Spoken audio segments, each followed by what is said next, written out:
तो जहाँ तक बिहार का सवाल है, मेरा मुख्य जो बिंदु है वो ये नहीं है बताना कि क्या हुआ। भैया ये ठीक करिए इसको,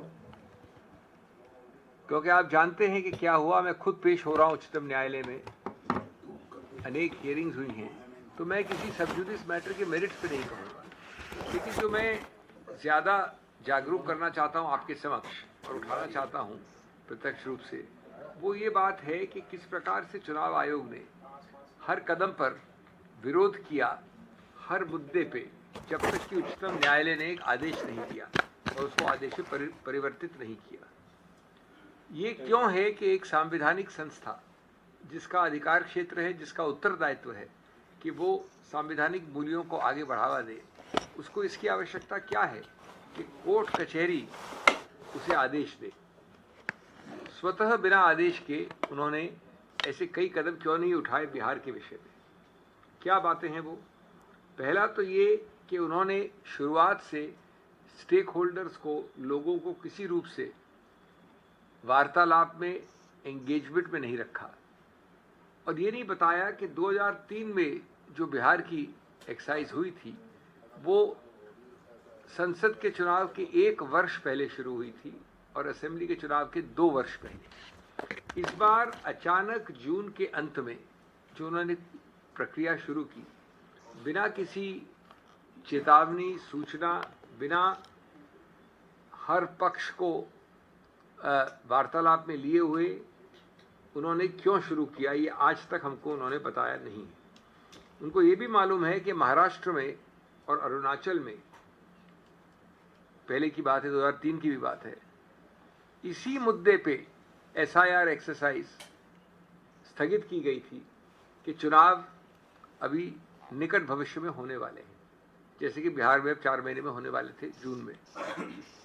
तो जिस कारणों से उन्होंने पहले ये नहीं किया, वो क्यों किया है, इसका हमको अभी तक रहस्य नहीं बताया गया है। दूसरा, उन्होंने एक पूरी सूची दी कि क्यों, कैसे, कब, किस प्रकार से एसआईआर होगी बिहार में। उस सूची में बहुत सारे दस्तावेजों के नाम लिखे, और रोचक है कि उस दस्तावेज का नाम लिखा ही नहीं, उसको हटा दिया लिस्ट से। जो सबसे ज़्यादा प्रचलित है, सबसे ज़्यादा प्रमाणित है, आधार। ये भी एक बहुत ही रहस्यमय बात है। जल्दबाजी में जो जनगणना होगी, लोकतंत्र की नींव उससे कमज़ोर होगी, इस बात का ध्यान नहीं रखा।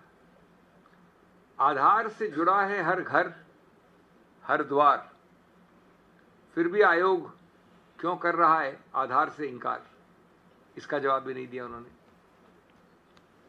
राशन, पेंशन, टैक्स में आधार है स्वीकार, तो मतदाता सूची में क्यों है इनकार? ये अब जो हुआ उच्चतम न्यायालय ने कहा, उसकी बात नहीं कर रहा हूं मैं उनके रवैये, उनके रुख की बात कर रहा हूं। तीसरा बिंदु यह है कि जब 65 लाख वोटर प्रस्तावित हटाए गए, तो उस वक्त उन्होंने कोई कारण नहीं दिया, और उच्चतम न्यायालय ने आदेश दिया, 4 आदेश उच्चतम न्यायालय के, 10 जुलाई, 14 अगस्त, 22 अगस्त और अभी हाल का 8 सितंबर। जैसा मैंने कहा, मैं भी उसका अगुवाई कर रहा हूं। लेकिन जब तक 8 सितंबर 2025 को उच्चतम न्यायालय ने ये नहीं कह दिया कि हमने 3 पहले आदेश दिए थे, पहले हमने एक सुझाव के रूप से कहा था, बाद में हमने बार बार कहा, लेकिन आप ये नहीं कर रहे हैं कि आधार को हम स्वीकार करेंगे, इसलिए हमको आज विवश होना पड़ता है ये कहने के लिए कि हमारा आदेश आप परिवर्तित करिए अपने एक सर्कुलर में, अपने एक एडमिनिस्ट्रेटिव ऑर्डर में। ये उन्होंने कहा है 8/9 को। ये दुर्भाग्य की बात है। हम उच्चतम न्यायालय की बात नहीं करें, क्या उन्होंने कहा, उनका तो कहना बाध्य है, कोई विकल्प नहीं रहता उसके बाद।